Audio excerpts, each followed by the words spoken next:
سيدنا محمد وعلى آله وصحبه أجمعين. نسألك يا من هو الله الذي لا إله إلا هو الرحمن الرحيم الملك القدوس السلام المؤمن المهيمن العزيز الجبار المتكبر خالق البارئ المصور الغفار القهار الوهاب الرزاق الفتاح عليم القابض الباسط الخافض الرافع المعز المذل السميع البصير حكم العدل اللطيف الخبير العظيم العظيم الغفور الشكور العلي الكبير الحفيظ المقيت الحسيب الجليل الكريم الرقيب المجيب الواسع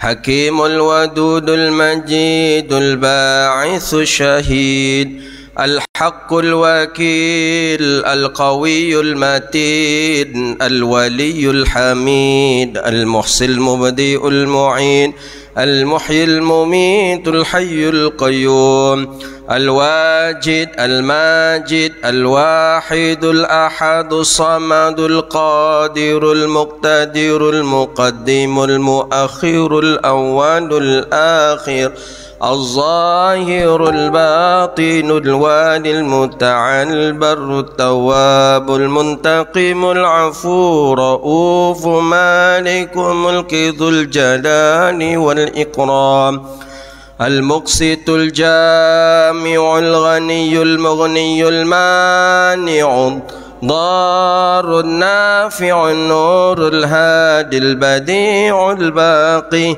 الوارث الرشيد الصبور الذي ليس كمثله شيء وهو السميع البصير.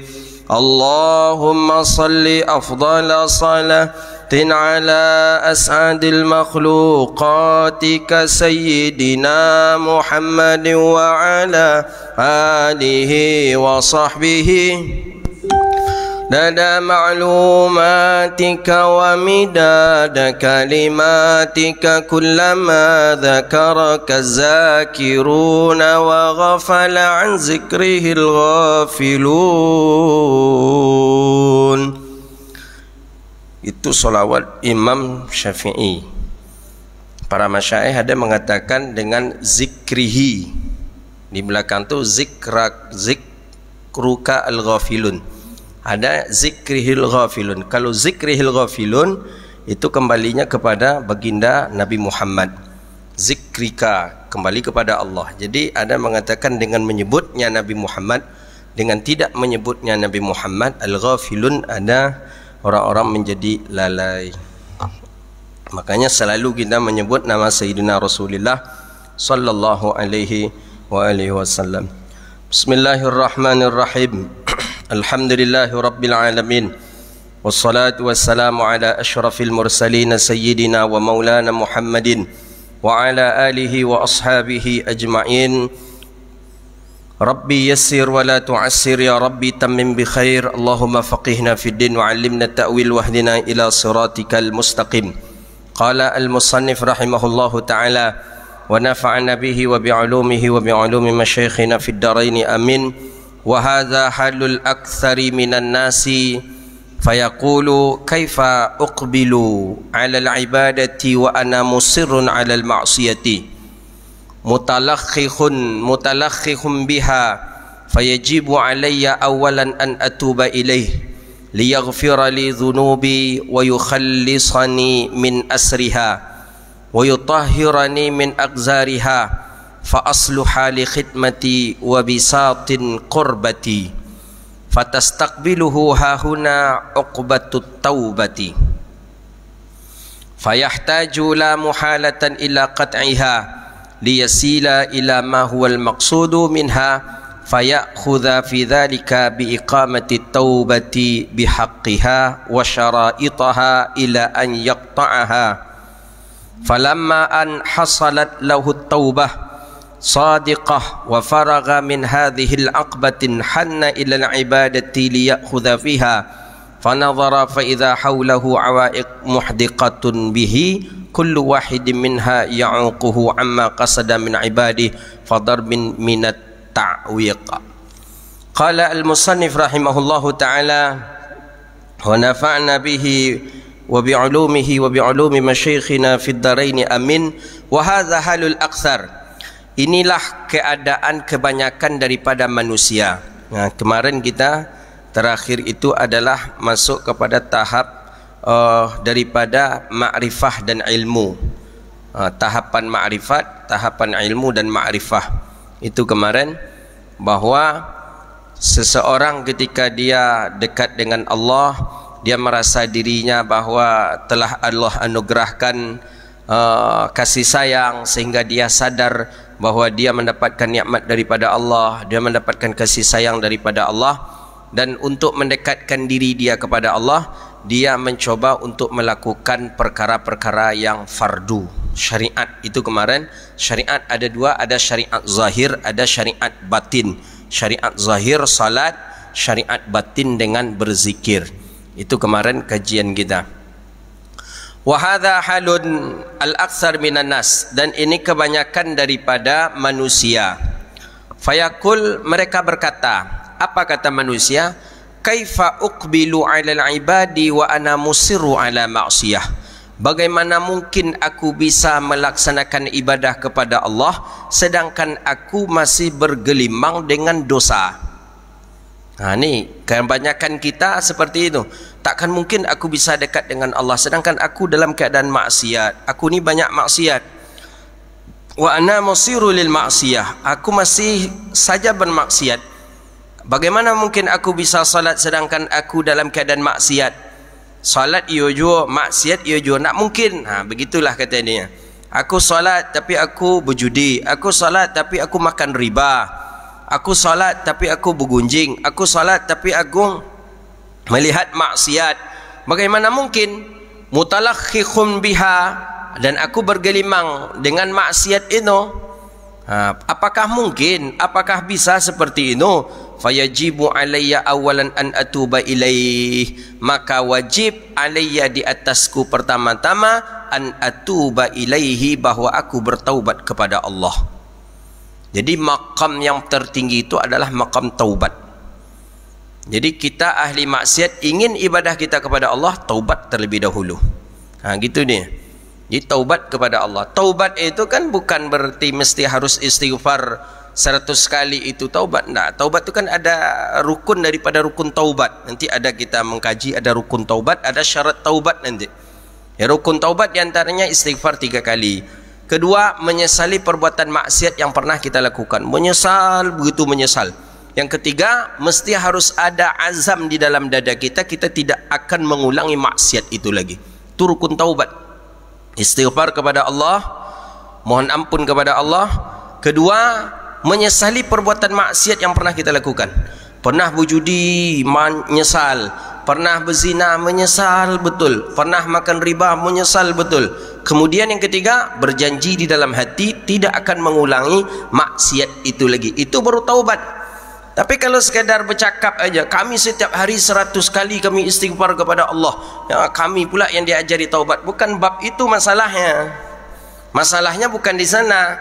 Kalau memang betul-betul bertaubat kepada Allah, cara yang taubat yang sudah dianjurkan oleh ulama jelas, istighfar, mohon ampun kepada Allah, menyesali perbuatan maksiat. Sudah menyesal apa belum?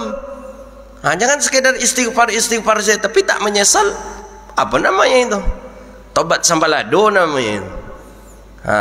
Menyesal, bukan saya menyesal, setelah menyesal berjanji di dalam hati tidak akan mengulangi maksiat itu lagi. Betul-betul ditinggalkan maksiat itu baru taubat, asli taubatnya itu. Tapi kalau kami istighfar 100 kali dan bahkan sampai 5.000 kali dalam sehari, tapi tidak ada menyesal, tidak ada di dalam hati untuk meninggalkan maksiat itu, berarti bukan taubat namanya itu. Kalau ada kita nyuruh orang, taubat pak, taubat cepat kepada Allah pak, taubat kepada Allah pak. Kami taubat kok, setiap selesai solat kami istighfar 100 kali. Tapi ada 2 lagi rukun taubat yang tak dilakukan, maka tidaklah dia bertaubat namanya. Gitu dia. Jadi kalau kita disuruh orang, taubatlah pak, taubatlah akhi, taubatlah ustaz, taubat kepada Allah. Taubat. Jelaskan, tolong anda jelaskan apa masalah yang saya lakukan. Disebutkan oleh kawan tadi, bapak melakukan kesesatan ini, bapak melakukan ini, bapak melakukan ini, seluruhnya ini bertentangan dengan syariat. Taubat bapak kepada Allah. Langsung dalam hati kita, ya Allah, aku menyesal telah melakukan maksiat itu. Dalam hati kita juga, aku tinggalkan maksiat itu dan istighfar kepada Allah. Baru taubat namanya. Tapi kalau sekadar taubat dan nak ke situ je lah, nak ke situ je lah, tiba nampaknya ke situ je balik. Tu dek gara-gara cuman ucapan saja tapi tidak ada dari hati. Maka taubat tu betul-betul dari dalam hati kita, tu yang taubat. Ailayya fayajibu alayya awalan. Maka wajib di atasku pertama-tama bahawa aku taubat kepada Allah. Jadi orang ahli maksiat ingin ibadah dia kepada Allah, baru akan terasa ibadahnya itu, kata Imam Ghazali, dia mesti untuk taubat dulu kepada Allah. Makanya dalam tariqah, apa saja tariqah itu pasti muqaddimah tariqah itu taubat kepada Allah. Antum masuk dalam tariqah Naqsyabandi, antum mesti mandi taubat dulu. Antum disuruh taubat. Masuk tariqah Syazili, masuk tariqah Tijani, taubat. Maka disebutkan oleh Dr. Taha Hubeishi rahimahullahu ta'ala bahawa maqamat muqaddimah daripada seseorang ingin masuk ke dunia tariqah itu mesti dia untuk bertaubat. Taubat dalam arti kata apa? Hapus segala dosa kita, lupakan segala kesesatan maksiat, berjanji dalam hati tidak akan mengulangi itu baru kita taubatan nasuha.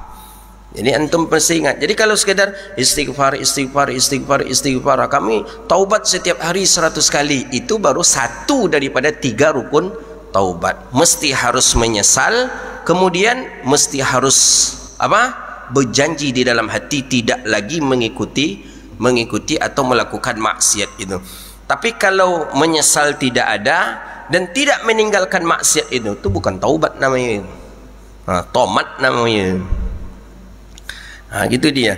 Maka kata Imam Ghazali, fayajib, maka wajib di atasku pertama an atuba ilaihi, bahwa aku taubat kepada Allah. Untuk apa? Liyaghfira li dhunubi, agar Allah ampuni bagiku dhunubi, dosaku. Awak banyak maksiat kepada Allah. Ibadah ingin jo, nak mungkin maksiat jalan ibadah yo. Mencilok iyo jo, semayang iyo jo, sambil semayang terempau orang bambi iyo, sambil salat handphone orang nampak babok iyo. Tak bisa. Jadi mestinya bagaimana? Engkau tinggalkan maksiat itu dulu dengan cara engkau taubat kepada Allah. Liyaghfira li dhunubi, agar Allah ampuni dosaku, wa yukhallisani min asriha, dan supaya bersih, Allah bersihkan akan aku daripada kesesatan atau daripada dosa tadi. Wa yutahhirani min aqdhariha, dan membersihkan ya Allah akan aku daripada kotoran-kotoran. Tuh. Jadi manfaat dari taubat ini, Allah ampuni dosa, Allah bersihkan, Allah sucikan kita daripada kotoran-kotoran. Maksud kotoran tadi maksiat, dosa-dosa. Fa asluha li khidmatin wa bisatin kurbah, barulah kita orang yang layak menjadi khidmat, pembantu, dan orang yang dekat dengan Allah. Itu dia. Jadi kalau kita ingin dekat dengan Allah, menjadi pelayan Allah, menjadi khidmat dengan Allah, syarat yang pertama adalah taubat. Kalau belum taubat, tidak akan bisa kita dekat dengan Allah. Jadi kalau kita ingin dekat dengan Allah, taubat itulah pintu pertama ini. Taubat kepada Allah. Taubat tadi bagaimana? 3. Pertama, istighfar, mohon ampun kepada Allah. Kedua, Kedua, menyesali perbuatan maksiat yang pernah kita lakukan. Menyesal betul perbuatan maksiat. Yang ketiga, berjanji di dalam hati tidak akan mengikuti maksiat itu lagi. Tapi kalau tiga ni tak ada, satu saja daripada yang tiga, itu belum disebut dengan taubat. Fastastaqbiluhu hahuna uqbat at-taubah. Maka masuklah kita ke tahapan berikutnya bernama taubat. Jadi taubat itu pertama untuk diampuni dosa, kedua untuk membersihkan kita daripada kotoran-kotoran, mensucikan kita daripada dosa. Barulah kita orang yang layak dekat dengan Allah. Tapi kalau belum kita taubat, maka jangan merasa diri kita dekat dengan Allah. Walaupun amalan sedang banyak, amalan banyak, ratibnya pun banyak, tapi maksiatnya pun banyak, mesti harus taubat kita kepada Allah. Pasti kita ni banyak memiliki maksiat, banyak memiliki dosa. Maka kalau ada orang suruh kita taubat kepada Allah, dah taubat kita kepada Allah. Taubat astagfirullah, astagfirullah, astagfirullah. Apalagi kalau yang menyuruh kita taubat tu ulama, bukan orang awam. Ulama yang nyuruh kita taubat kepada Allah. Cepat-cepatlah kita taubat kepada Allah sebelum kita pun akan berpulang ke rahmatullahi ta'ala. Fayahtaju la mahalatan ila qat'iha liyasila ila ma huwal maqsudu minha. Maka disebutkan di dalam syarah disebutkan fakama anna man la ardallahu fala bina'alah. Jadi orang yang bertaubat, maka orang yang tidak bertaubat itu seperti seolah-olah bada'u bitauba li annaha asas li kulli maqam yataqi ilaihi al-amda hatta yamuta. Jadi taubat itu seperti daripada tanah, amalan soleh itu di atasnya. Baru bisa kita membuat bangunan di atas tanah ni kalau ada tanah. Tanah tak ada, macam mana nak buat bangunan? Di mana kita buat bangunan? Di rawa mana bisa? Di mana kita buat bangunan umpamanya? Di mana? Kita tadi baru menimbun lokasi insya-Allah yang mau kita buat pesantren tadi. Itu pun mesti ditimbun itu, tanah gambut. Ditimbun baru bisa buat bangunan di atasnya. Nah, tanah tadi itu taubat, bangunan itu ibadah. Takkan mungkin kita bisa melaksanakan ibadah kalau tidak ada taubat. Tidak akan mungkin bangunan didirikan kalau tidak ada tanah. Maka disebutkan oleh para ahli hukama, man la ardullah fala bina'alah. Maka orang yang tidak memiliki tanah, maka tidak akan ada bangunan baginya. Takkan mungkin kita mendirikan bangunan sedangkan tanah tidak ada. Di udara kita buat bangunan, tak mungkin. Fakadzalika man la taubata lahu fala halun lahu wala maqam. Man la taubah, maka siapa yang tidak ada taubat lahu baginya orang, maka tidak adalah bagi orang itu maqam. Halu wala maqam, tidak ada kedudukan, tidak ada ibadah bagi orang yang tidak mau bertaubat kepada Allah Subhanahu wa ta'ala. Maka taubat kita dulu kepada Allah, barulah Allah beri kita maqam atau tempat yang mulia di sisi Allahu Rabbun Jalla Jalaluh. Fayahtaju la muhalata ila qat'iha liyasila ila ma huwal maqsudu minha. Maka sangatlah berhajat seseorang, la muhal ay la buddha, tidak mesti seseorang itu memastikan bahwa dirinya itu sampai kepada yang ia maksud. Mana yang ia maksud adalah ibadah, minha daripada taubat. Fayukhudha fi dzalika bi iqamati taubah, maka hendaklah seseorang mendirikan taubat bi huquqiha, dengan sebenar-benarnya. Jadi kalau ingin kita sampai kepada yang kita maksud, apa yang kita maksud? Mencari ridha Allah. Apa yang kita maksud? Ingin beribadah kepada Allah. Apa yang kita maksud? Ingin mencari kasih sayang Allah. Mesti, kata Imam Ghazali, taubat dengan sesungguhnya. Taubat sesungguhnya ini. Wa syara'itaha, dirikanlah taubat itu dengan sebenarnya. Penuhilah syarat-syarat taubat itu. Nanti ada syarat-syarat taubat itu apa? Taubat sesungguhnya dari dalam hati kita, taubat sesungguhnya dari dalam lubuk hati kita yang paling dalam. Lakukanlah syarat-syarat taubat itu sampai bahawa engkau pastikan bahawa memastikan ia bahawa taubat itu, sampai bahawa taubat itu diterima. Falamma an hasalat lahu taubah, maka manakala bahawa telah sukses seseorang itu daripada taubatnya sadiqah yang benar, wa faragha min hazil aqbah, maka barulah ia masuk kepada tahapan ilal ibadah, kepada tahapan ibadah. Jadi taubat kita dulu.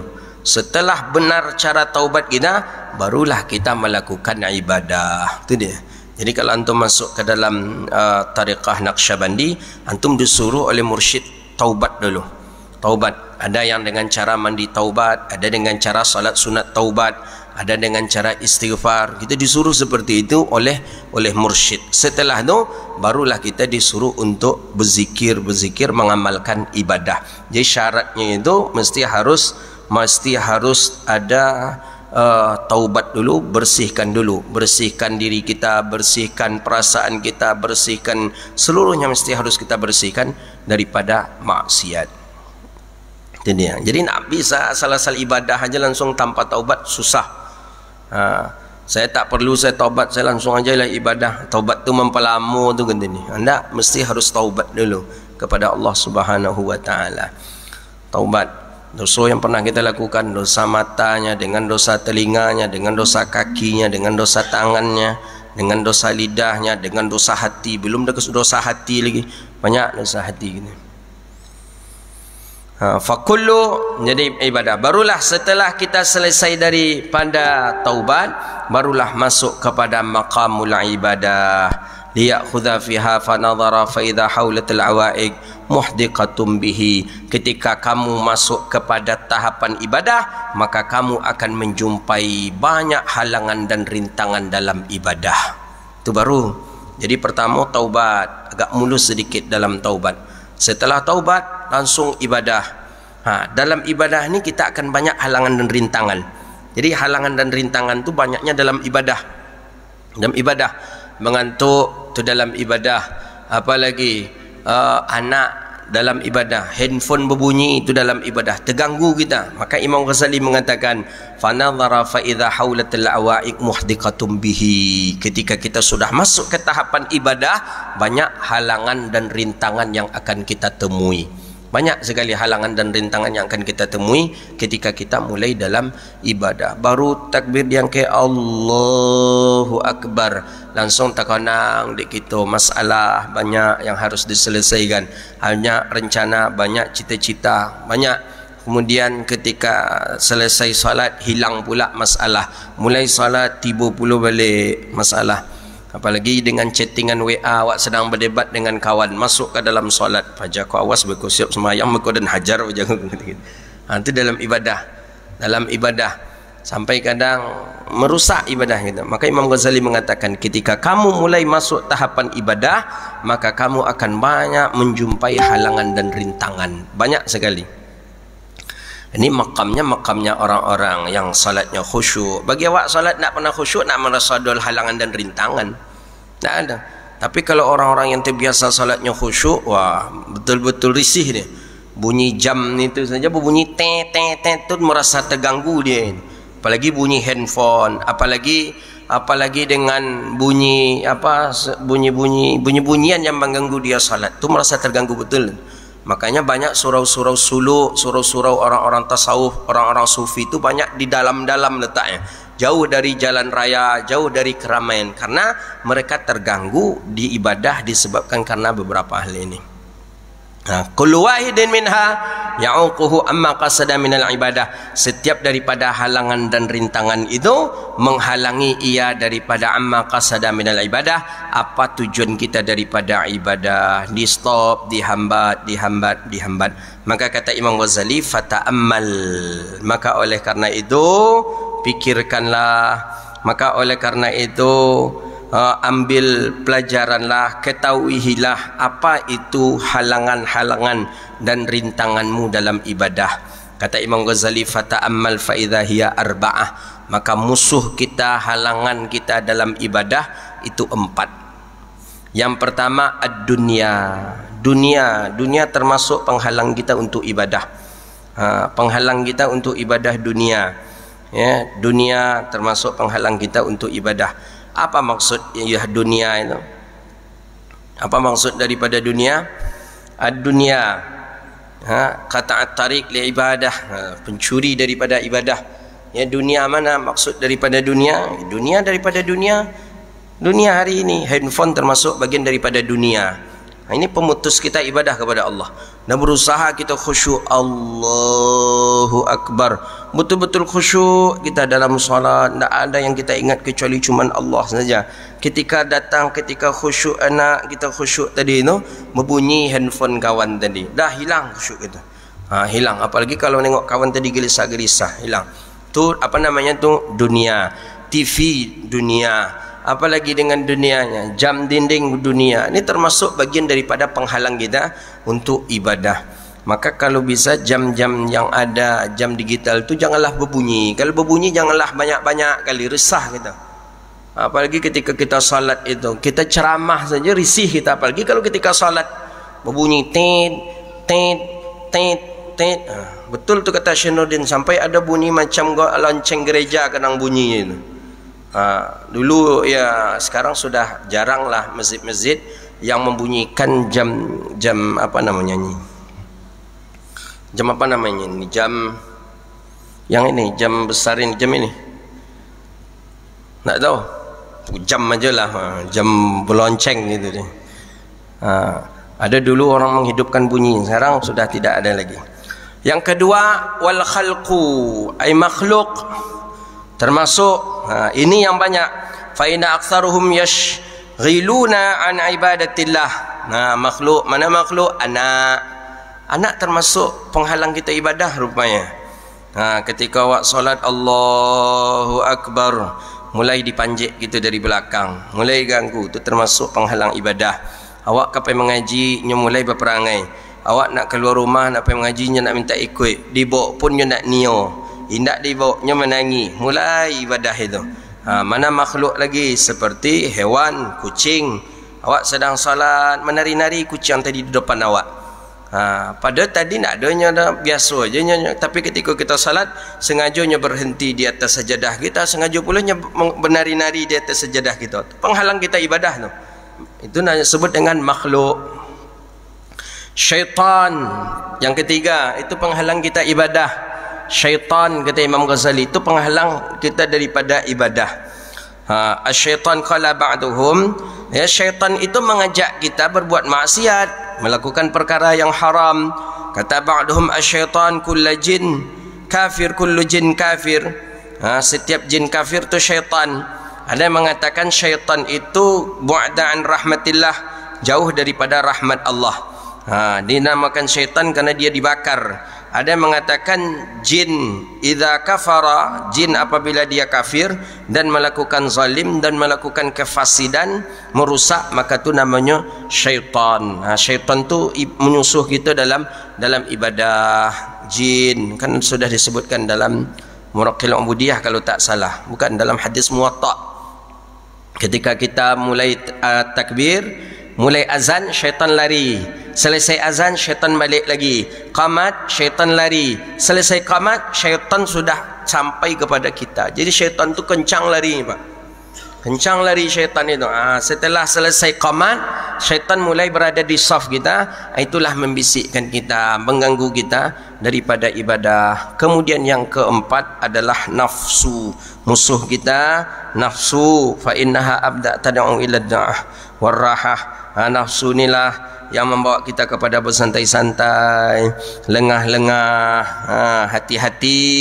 Hati-hati fahtajula muhalatan ila daf'i hadhil awaiq izahatiha anhu wa illa fala yata'atta lahu muraduhu min ibadih fastaqbaltuhu hahuna.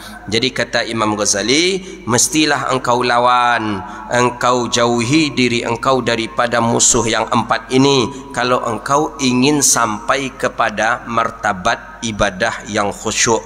Tapi apabila engkau tidak menjauhi yang empat ini, fala yata'atta lahu, jangan diharap kita akan sampai kepada yang kita maksud, ibadah kita diterima oleh Allah Subhanahu wa taala. Jadi setidaknya kita kenal dulu dengan musuh kita. Jadi musuh dalam ibadah ada 4. Pertama dunia, yang kedua makhluk, yang ketiga syaitan, yang keempat nafsu. Ini musuh dalam ibadah. Berbeda lagi dengan musuh yang ada di selain daripada ibadah. Dari yang 4 itu kita banyak terpengaruh dalam ibadah di yang mananya kita? Dari yang 4 musuh tadi, dunia, kemudian makhluk, kemudian syaitan, kemudian nafsu. Yang paling banyak mengganggu kita di ibadah yang mana? Kampe-ampe yang parah tu. Dunia kah? Syaitan makhluk kah? Atau syaitan kah? Atau nafsu?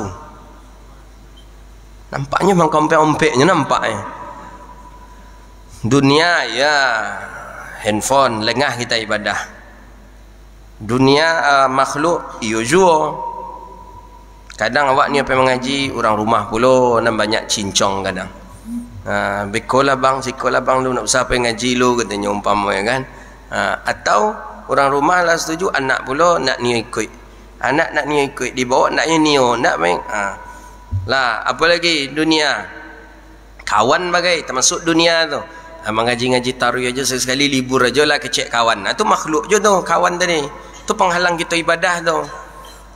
Nakkan lari surga tu apa katanya istilahnya tu, ndak ada gara-gara engkau tak hadir, tak selamat dari entah macam mana itu. Kemudian syaitan iyo jua, nafsu iyo jua. Jadi kampai-ompeknya kita kenai berarti ini. Jadi itu musuh kita dalam ibadah. Jadi fala tata'atta lahu, maka kita tidak akan sampai memperoleh maksud tujuan kita kalau tidak kita lawan daripada yang 4 tadi.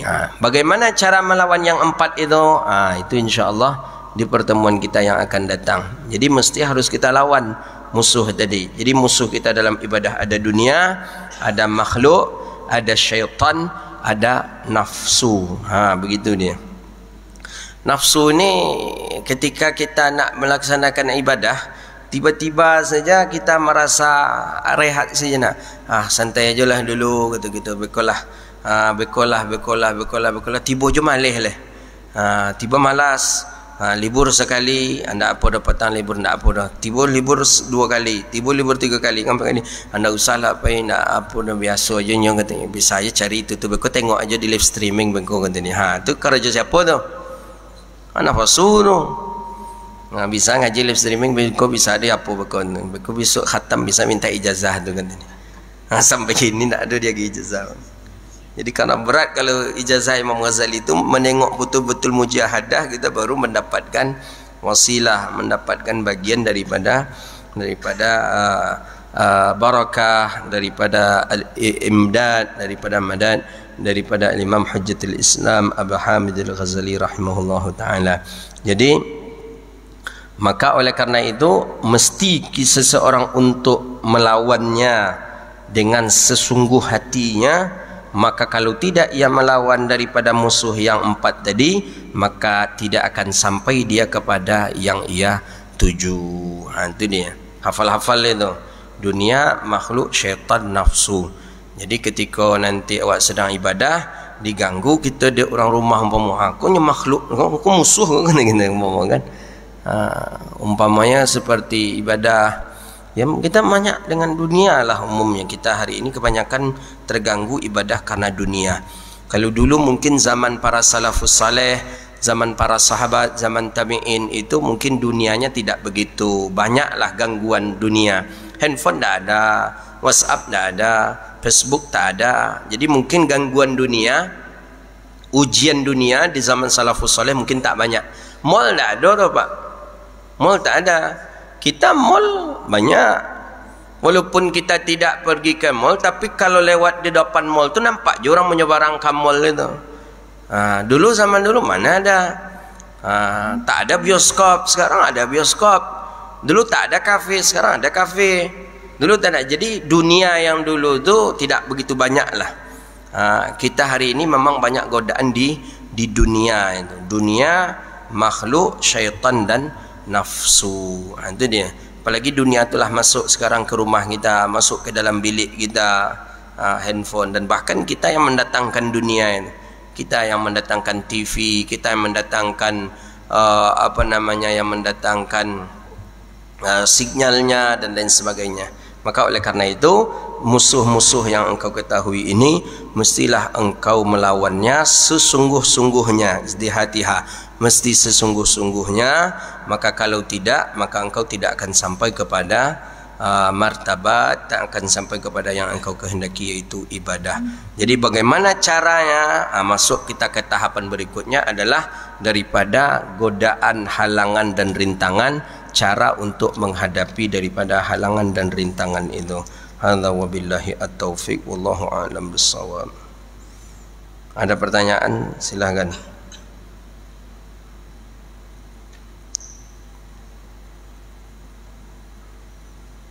Jadi makam pertama itu ada makam bidayah, itu adalah taubat. Pertama itu taubat dari dosa besar. Tak pernah awak melakukan dosa besar, taubat dari dosa kecil.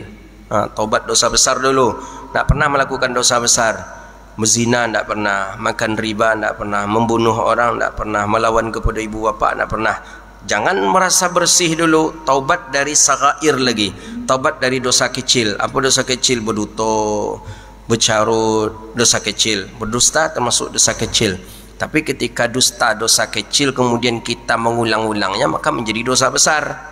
Berdutok ke kawan kan, berdutong tadi nak apa kan dosa keteknya. Bagi dia sudah menjadi dosa besar itu. Orang yang menyermehkan, orang yang menganggap dosa kecil itu adalah bagian daripada sesuatu yang kecil, maka bagi dirinya dosa kecil menjadi dosa besar. Dosa kecil pun tak ada pernah dia lakukan. Jangan sombong dulu. Tengok taubat daripada segala yang makruhat. Pernah makan joyong, pernah makan jengkol, pernah taubat daripada itu. Tak pula ada nak. Carilah sesuatu yang agak melengahkan kita daripada kebaikan. Pernah kita menyepelekan kebaikan, tu taubat daripada itu dulu. Begitu. Jadi taubat tu banyak makamnya. Bukan saja taubat dari dosa besar, dosa kecil juga ada taubat. Dari perkara yang makruh juga ada taubat. Kemudian daripada khilaful aula, daripada yang tidak ada manfaat mesti harus bertaubat. Min ru'yatil hasanat, daripada melihat sesuatu yang kebaikan, tak ada kebaikan atau menyepelekan kebaikan, mesti juga kita untuk bertaubat kepada Allah Subhanahu wa taala.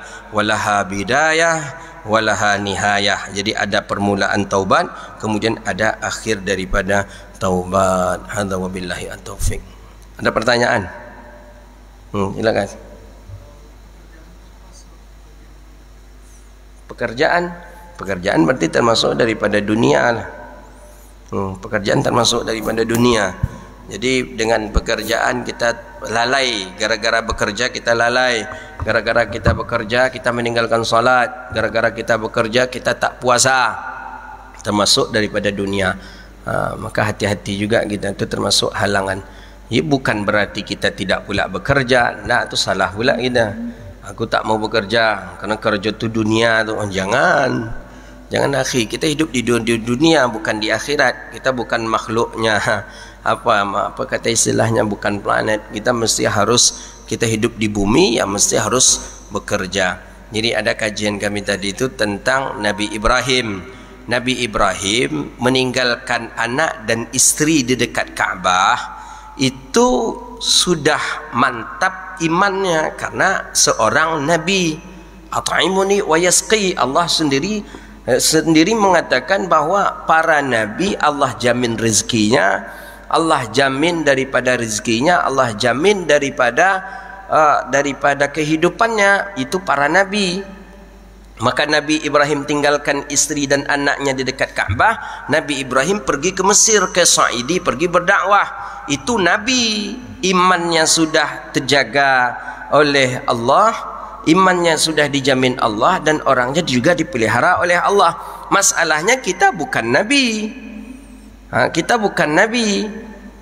Jadi bagaimana? Tak boleh kita meninggalkan anak dan isteri tanpa ada bekal. Tu zalim kita namanya itu. Kan ada sebagian kawan-kawan itu, Nabi Ibrahim je ditinggalkan anak dan istrinya. Aman-aman saja, itu bini Nabi. Anak Nabi memang Allah jaga begitu dalam Al-Quran. Bini awak macam tinggal pula lah, dia bawa dia orang beko. Tak boleh.